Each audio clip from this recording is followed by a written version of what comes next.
rèé o. Ètò tó kọ́ ni lọ́gbọ́n tó fi ní lọ́kàn balẹ̀. Ó ní ní ìmọ̀ràn ìyè láti táyé wa ṣe ni. Ọ̀rọ̀ ìṣítí ìbánirẹ́pọ̀ àtúnṣe gbogbo wa. Bàbá wa túmọ̀ látẹnu bàbá Sẹ̀líkà. Sẹ̀líkà Voice of Salvation náà rèé o. Sẹ̀líkà Voice of Salvation náà rèé o. I pray for you this morning, my friends, that God will be your friend. God will give you His grace. God will allow you to enjoy His blessings. And the blessing of God will be yours for life. He will protect you. He will guide you. He will be with you in all the days of your life. And I send unto you that God will not forget you. Your heart desires will be granted in the mighty name of Jesus. I pray. Amen. Ẹ̀yin ọ̀rẹ́ mi, mo kí yín ní òwúrọ̀ yìí, mo sì gbàdúrà fún yín wípé ire lójú yín máa rí, ayọ̀ lójú yín máa rí. Ní orúkọ Jésù, ìbànújẹ́ ò sí fún yín mọ́, ẹkún ṣe kò sí fún yín mọ́. Ìrònú ti kásẹ̀ nílẹ̀.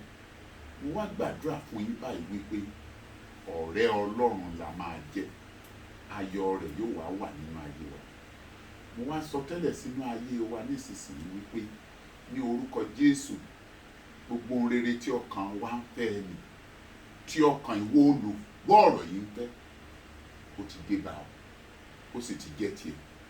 Ó jẹ́ lájẹ pẹ́, Ọlọ́run ò ní gbàgbé. Ní orúkọ Jésù, ìwọlé rẹ ìjáde rẹ yóò já sí ọpẹ́. Ní orúkọ Jésù ni mo gbàdúrà. Àmín. Today's message is that, our topic is the profit or the gain, or what we can get from God if we really serve Him with all our heart.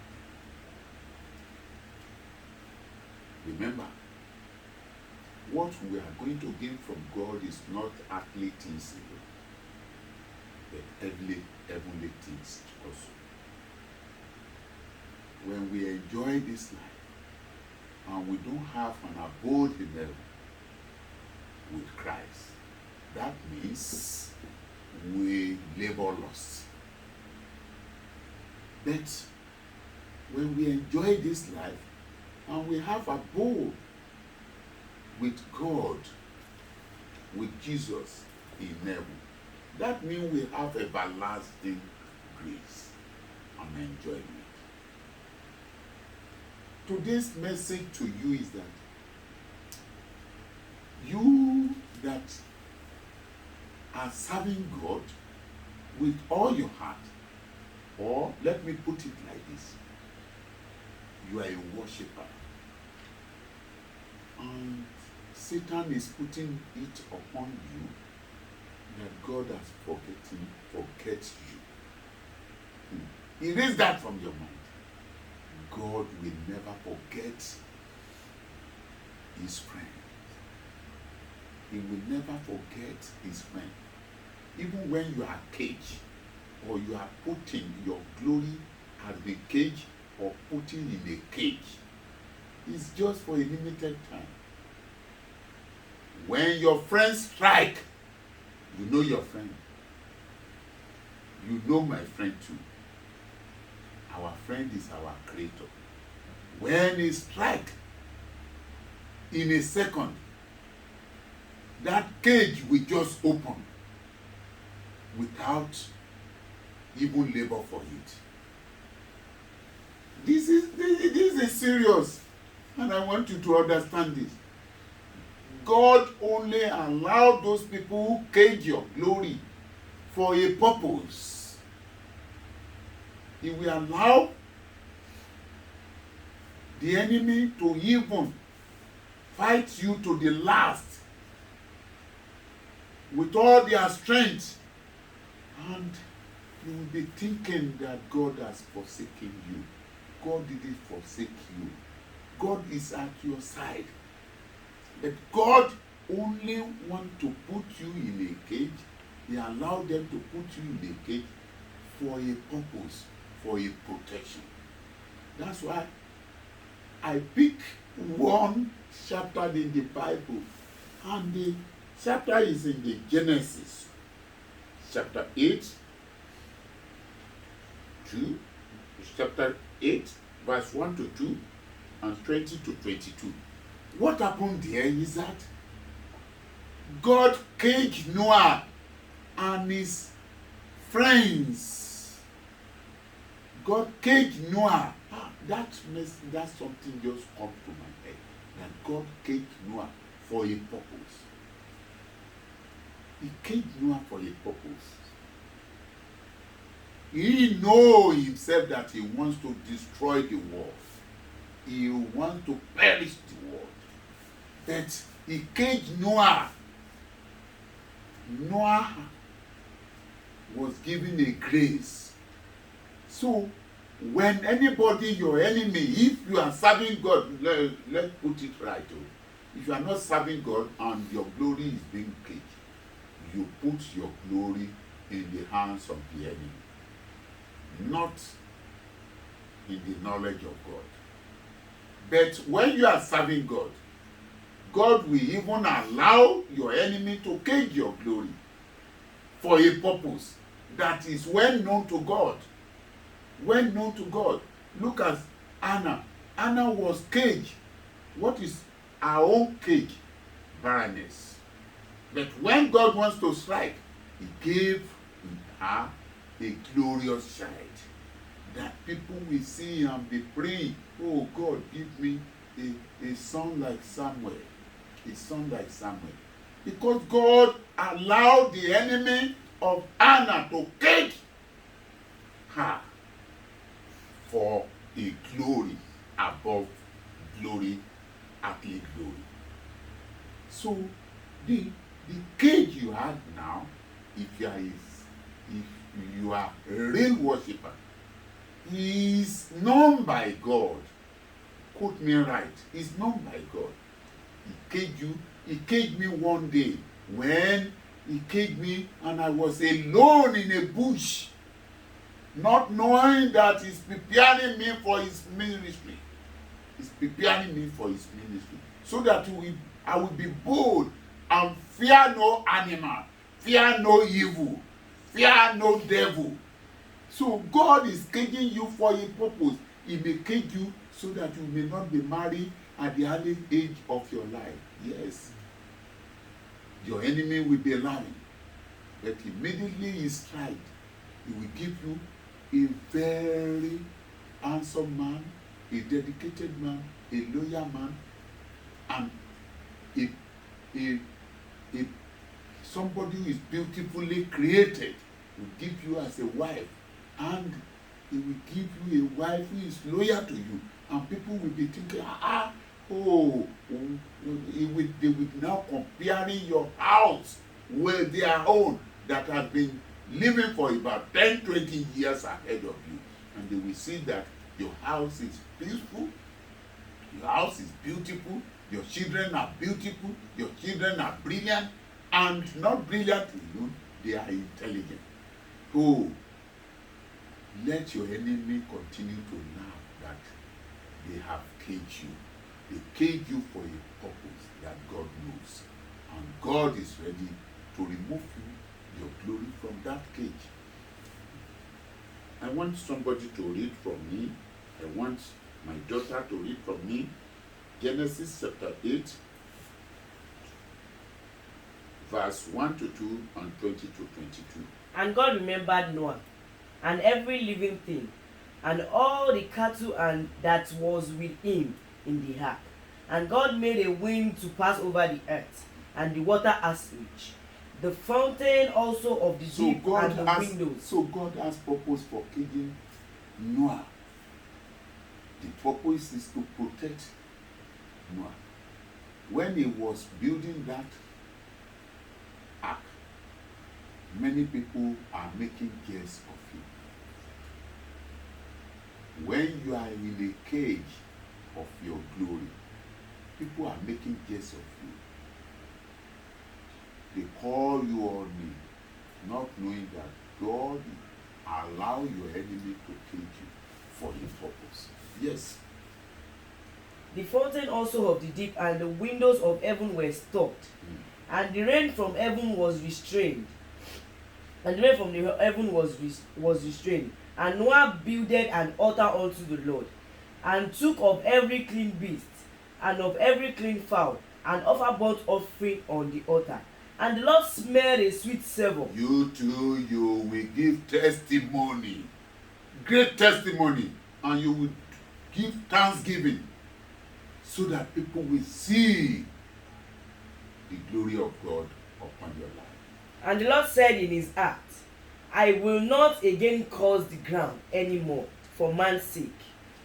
For the imagination of man's heart is evil from his youth. Neither will I again smite any more everything living, as I have done, while the heart remaineth seed time and harvest, and the cold and the heat, and summer and winter, and the day and night shall not cease. Ọ̀rọ̀ tí mo ń sọ léèbó, àkókò wa yìí ó pẹ́ díẹ̀ níbi, ó sì gbọ́dọ̀ pẹ́ kó bá lè yé wa. Ìṣòro tó wà nínú ẹ̀, ṣòmọ̀ Ọlọ́run mọ̀ nípa ẹ̀. Nítorí pé irun kan kì í bọ́ lára, ewé kan kì í jábọ́ lára igi k'Ọlọ́run mọ́ mọ́. Wá gbọ́, ẹ̀dáyà lè máa já tó bá wà nínú ìṣòro tàbí tó wà nínú ìdààmú tàbí tí kò tí ì rí ògo ẹ̀ lò. Òun ni ẹni tó jẹ́ wípé kò jọ́sìn fún Ọlọ́run, tí ó kàn ń lọ sí ilé ìjọsìn. Ṣùgbọ́n tó bá ń jọ́sìn tó sì ń ṣe ohun tí Ọlọ́run ní kó o ṣe, tó bá wà nínú ìṣòro kan, Ọlọ́run fi ẹ́ pamọ́ ni. Ó fún ọ̀tá rẹ̀ láàyè láti fi ọ́ pamọ́ fún ògo rẹ̀. Tí ó bá lajú ńjọ́ kan tó bá ní lénìí ló fẹ́ fi ògo rẹ̀ lé ọ lọ́wọ́, kò sẹ́ni tó lè dá dúró. Ìwọ náà wò, Ọlọ́run kan dìde, ó lè ṣí fèrèsé ẹ̀ ní ọjọ́ kan, ó sì wí pé mo fẹ́ dá ayé àti ọ̀run. Ó sì bẹ̀rẹ̀ sí í pàṣẹ, àṣẹ yẹn sì bẹ̀rẹ̀ sí í múlẹ̀. Báyìí ni mo ṣe fẹ́ kélé rí, báyìí ni mo ṣe fẹ́ kélé rí, báwo ni mo ṣe fẹ́ kélé dúró, bí mo ṣe fẹ́ kó ṣùpá rí nì, mo ṣe fẹ́ kó òrùn rí nì. Bí ìwọ omi òkun, mo fẹ́ kó wọ́ sẹ́gbẹ́ kan, ìwọ yanrìn ilẹ̀ dìde, ìwọ ẹranko ìgbẹ́, ìwọ igi, oríṣiríṣi ó sì ṣe ní ọjọ́ 6 kí ó tó dá ènìyàn ní àwòrán rẹ̀. A gbọ́ wípé gbogbo tí Ọlọ́run ṣe yẹn pé tó pàṣẹ láti dá yẹn pé ó kọ̀ sí Ọlọ́run lẹ́nu pé kò ṣeé ṣe, kò sí. Gbogbo ẹ̀ ni a gbọ́ wípé ó ṣeé ṣe. Bó ti ń sọ ló ń múlẹ̀, bó ṣe ń sọ ló ń múlẹ̀. Nítorí náà kí lọ́kàn mi ò ṣe ní balẹ̀ gẹ́gẹ́ bí olùjọ́sìn tí mo sì mọ̀ wípé Ọlọ́run ni ọ̀rẹ́ mi, Ọlọ́run tó ń pàṣẹ tó sì ń rí bẹ́ẹ̀, tí kì í ṣe pé ó ṣẹ̀ṣẹ̀ ń rorí, ó ṣí fèrèsé ẹ̀ ní pé èní ni mo fẹ́ kí ìwọ omi òkun wọ́ sẹ́gbẹ́ kan, ó sì rí bẹ́ẹ̀. Èní ni mo fẹ́ kí ìmọ́lẹ̀ kó wà, tí ìmọ́lẹ̀ sì wà. Èní ni mo fẹ́ kí ilẹ̀ kó wà, kí ilẹ̀ sì wà. Èní ni mo fẹ́ kí igi ìgbẹ́ kó wà, igi ìgbẹ́ sì wà. Èní ni mo fẹ́ kí ẹyẹ ojú ọ̀run kó wà, tí ẹyẹ ojú ọ̀run sì wà. Tí ò sí nǹkan kan tí kò ṣeé ṣe ní àkókò náà. Dájúdájú tí èmi náà bá ń jọ́sìn tí mo sì jẹ́ ọ̀rẹ́ rẹ̀ tó jẹ́ alágbára ńlá, ògo mi tán fi pamọ́ yẹn wọ́n fi pamọ́ nítorí pé kí n bá lè rógo mi lò dálẹ́ ni. A fi ògo mi pamọ́ kí ọ̀tá mi kó bá lè wá láì erùpẹ̀ ẹsẹ̀ mi ni. A fi ògo mi pamọ́ kí ọ̀tá mi wá tún lè jẹ́ àtẹ̀gùn fún mi débi ògo mi ni. A fi ògo mi pamọ́ kí ọ̀tá mi kí ó bá lè jẹ́ ìránṣẹ́ fún mi ni. Torí bẹ́ẹ̀ la ṣe fi ògo mi pamọ́. Nítorí náà ẹni tó bá ń jọ́sìn fún Ọlọ́run, tí ọkàn rẹ̀ ṣípayá sọ́lọ́run, tó jọ́sìn tí òun ṣe wípé ó ń lé nǹkan kan lọ sílé ìjọsìn, tó jẹ́ pé ó fẹ́ fi ọkàn rẹ̀ jì fún Ọlọ́run ni, dájúdájú ọkàn rẹ̀ láti balẹ̀ tí ìṣòro bá dé tàbí tí àdúrà rẹ̀ ò bá tí ì gbà, nítorí pé Ọlọ́run mọ̀ nípa rẹ̀, Ọlọ́run mọ̀ nípa ìṣòro rẹ̀. tí Ọlọ́run bá wá mọ̀ nípa ìṣòro rẹ tí ó sì lágbára, ìjọ tó bá sọ wípé òun fẹ́ yọ ẹ́ kó nú ẹ̀ kò sẹ́ni tó lè dá dúró mọ́, nítorí pé ohunkóhun tó bá ti pinnu láti ṣe kò sẹ́ni tó lè dá dúró. Ohunkóhun tó bá ti pinnu lọ́kàn rẹ̀ kò sẹ́ni tó lè dá dúró. Ẹ̀rù Ọlọ́run bà mí, ẹ̀rù Ọlọ́run bà mí o. Ohun tó bá ti pinnu lọ́kàn rẹ̀ kò sẹ́ni tó lè dá dúró. Wo mi ò lọ́kọ, mo ti ń pógójì ọdún, mo ti ń pé kíkan. Ìwọ jọ́sìn fún bàbá tó ń jọ́sìn fún tó ń ṣọ̀rẹ́ rẹ̀, á gbé ẹ pàdé ọkọ tó jẹ́ wípé á yà ẹ́ lẹ́nu. Àwọn tó ti wá fọ́kọ fọ́dún 15, 20 ọdún, wọ́n á máa wò ẹ́ pé wọ́n máa fi àpẹẹrẹ ilé rẹ̀ ṣe àpẹẹrẹ pé o ò rí àwọn yẹn ni, o ò rí ìdílé bó ṣe láyọ̀ tó, o ò rọ́mọ wọn bó ṣe mọ̀wé tó. Kì í ṣe kó tó á mọ̀wé nìkan o tún lọ́gbọ́n lórí. Ọ̀tọ̀ ní kéèyàn mọ̀wé, ọ̀tọ̀ ní kó lọ́gbọ́n. Ẹni mọ̀wé kò kan dandan kó lọ́gbọ́n. Ẹni tí ò sì lọ́gbọ́n tó mọ̀wé kò lè fìwé náà ṣe ohun rere, àfi kó máa fi jẹun oúnjẹ òòjọ́, kó máa fi gbowó oṣù nìkan títí ó fi kú. Ṣùgbọ́n ẹni tó lọ́gbọ́n lórí á tún yà á síbòmíràn tí a wá fi di òun ńlá.